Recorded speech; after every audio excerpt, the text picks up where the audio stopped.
రాజేంద్ర ప్రసాద్ ఇంట్లో అందరూ కూర్చొని భోజనం చేస్తూ ఉంటారు. అలా భోజనం చేస్తూ ఉండగా ఇంతలో అవని గురించి టాపిక్ రాగానే అక్షయ్ అయితే చాలా కోపంతో రగిలిపోతూ ఆ అన్నం మధ్యలోనే వదిలేసి లేచి హ్యాండ్ వాష్ చేసుకుని వెళ్ళిపోతూ ఉంటాడు. అది చూసి అక్కడ ఉన్న వాళ్ళందరూ కూడా ఒక్కసారిగా షాక్ అవుతారు. ఇక కమల్ అలాగే శ్రీకర్ వాళ్ళు కూడా అక్కడి నుండి అయితే హ్యాండ్స్ వాష్ చేసుకొని వెళ్ళిపోతూ ఉంటారు. అది చూసి బామ్మ కూడా వెళ్ళిపోతుంది.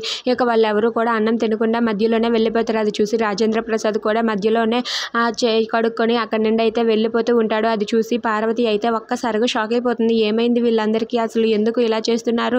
ఆ అవని గురించి గుర్తు తెచ్చుకొని వీళ్ళు ఇలా భోజనం మానేస్తే ఏమవుతుంది అని చెప్పి పార్వతి అనుకుంటూ ఉంటుంది. ఇక ఇదంతా చూసి పల్లవి అయితే పార్వతి దగ్గరికి వెళ్ళి ఇలా అంటూ ఉంటుంది. ఏంటి అత్తయ్య గారు, ఆ అవని గురించే కదా వీళ్ళందరూ ఆలోచించి మధ్యలోనే లేచిపోయారు. ఆ అవని ఏం చేస్తుంది అత్తయ్య గారు? ఏమీ చేయలేదు. ఆ అవనికి అంత సీన్ లేదు అత్తయ్య గారు. ఎందుకంటే అవని ఏం చేసినా తన మాటలు ఇక్కడ ఏమాత్రం చెల్లుబాటు కావు. ఎందుకంటే బావగారు అవని మీద అంత కోపంగా ఉన్నారు.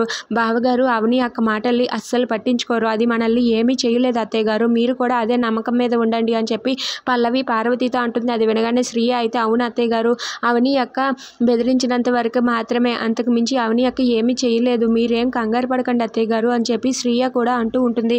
ఇక పల్లవి అయితే అవని అక్క వచ్చి ఇంటికి వచ్చి వార్నింగ్ ఇచ్చిందని, బయట నిలబడి ధర్నాలు చేసిందని మనం భయపడకూడదు. అవి పెట్ట మీద గోడ మీద పెట్టెల్లాంటివి మాత్రమే అని చెప్పి అంటుంది. అది వినగానే శ్రీయ అయితే అవును పల్లవి చెప్పిందంతా నిజమే అత్తయ్య గారు, అవని వదిన ఏమీ చేయలేదు. మీరేం కంగారు పడకండి.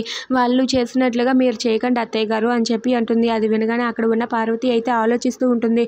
ఇక పార్వతికి ఆ మాట చెప్పి పల్లవి అయితే అక్కడి నుండి అయితే వెళ్ళిపోతుంది. If you like this video please like, share and subscribe friends. Thanks for watching.